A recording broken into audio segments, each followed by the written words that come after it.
Dry January, day 17, and it's Friday. Another Friday. And I know when I first quit drinking, Friday nights were by far the most challenging day of the week. And I found that one of the most useful tools was playing the tape forward. And what that looked like was I would ask myself, what is the next 12 to 24 hours going to look like if I do decide to drink? And you have to be very honest with yourself and use your track record for reference. Because I would be thinking, oh, maybe we can just have a few drinks. And that's where I would have to be honest with myself and say, when has it ever been just a few drinks? Because if you have one drink, you want 50 drinks, and then you end up blacking out, you end up picking a fight with your spouse, you end up saying hurtful, mean things, and in that blackout rage, you end up texting random people, FaceTiming people, posting absurd things on social media. And then I'm going to wake up the next morning in a full-blown panic,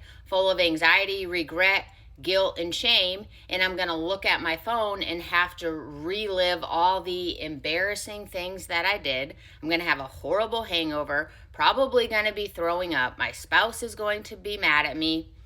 And this was the big part.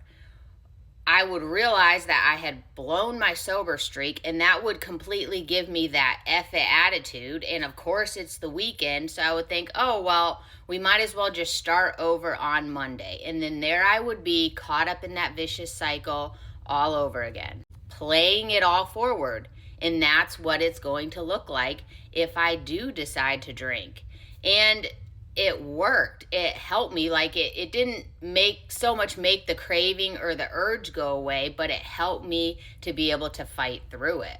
All the while thinking of the delayed gratification that I would feel on Saturday morning, waking up, realizing that I fought through those cravings. I didn't drink. I just went to bed and I woke up and I'm feeling good and I'm not experiencing any of that hot sweat and regret, hating my life. And the cool thing about putting this into practice or making a habit of playing the tape forward, it literally became a default setting for my brain where to this day, I think I'm like 870 something days sober. If I am out in a social setting, people are drinking, when I see a drink and maybe my mind is like, oh, maybe that would taste good, it's like it flips and it automatically goes to playing the tape forward without effort. I don't have to think about doing it.